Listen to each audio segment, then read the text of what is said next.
Ang consciousness examen ay isang panalangin maaaring gawin araw-araw. Iminumungkahi ito ni San Ignacio at ito ay maisasagawa sa loob lamang ng 10 hanggang 15 minuto. Sa pamamagitan ng madalas na pagdarasal nito, lalalim ang ating pangunawa sa ating sarili at higit tayong nagiging malaya upang pakinggan ang Diyos at mapalapit sa Kanya. Pagiging malay sa presensya ng Diyos. Hilingin ang tulong at gabay ng banal na Espiritu upang buksan ang iyong puso at balikan ang araw ng may katapatan at kababaang loob. Alalahanin ang mga nagdaang oras mula sa huling pagkakataong isinagawa mo ang consciousness examen hanggang sa pagkakataon ngayon. Damhin ng Diyos sa nakalipas na araw.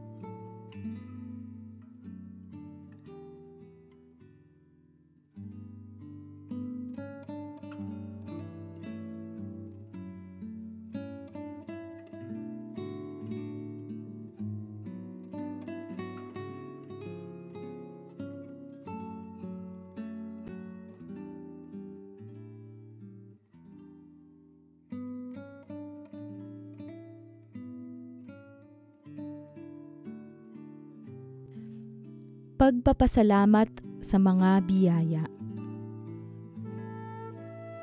Sa pagbabalik tanaw sa nagdaang araw, isa-isahin ang mga bagay, tao at pangyayaring nais mong ipagpasalamat sa Diyos.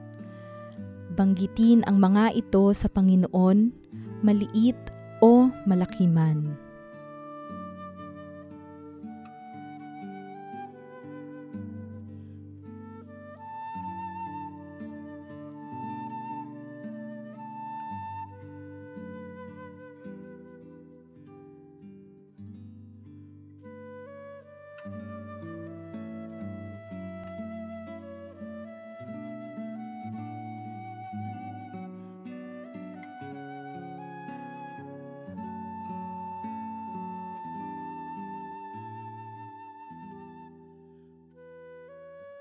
Pagtingin sa ating kalooban.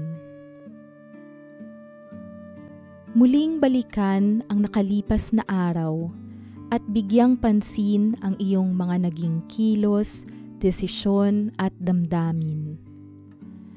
Anong mga bagay at pangyayari sa araw na ito ang nakaantig, tumama o nakapagpadama ng matindi o malalim na emosyon sa iyo? Alin sa iyong mga galaw at salita ang nakapagbigay puri sa Diyos? Alin ang hindi?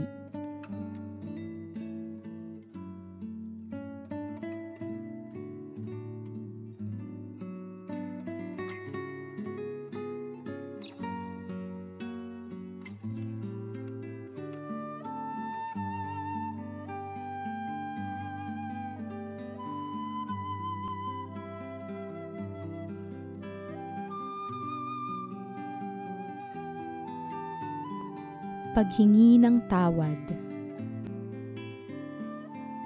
Hayaang makadama ng lungkot para sa mga pagkakataon sa araw na ito kung kailan naging malayo o sarado ka sa Diyos.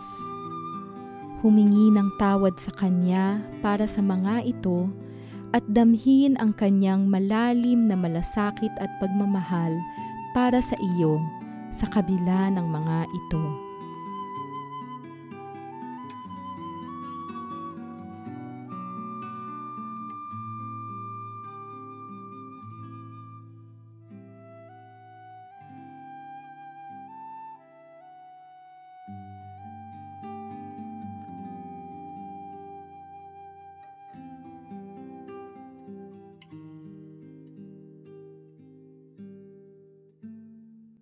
Pagtingin sa hinaharap. Mula sa puntong ito, Pagdasalan ang darating na araw.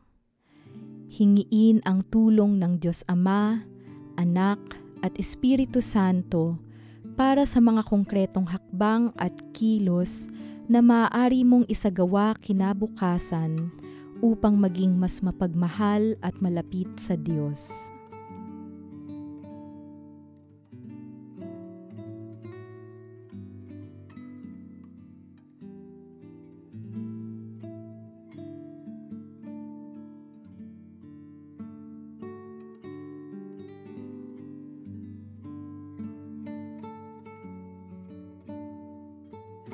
Tapusin ang consciousness examen sa pamamagitan ng pagdarasal ng Ama Namin.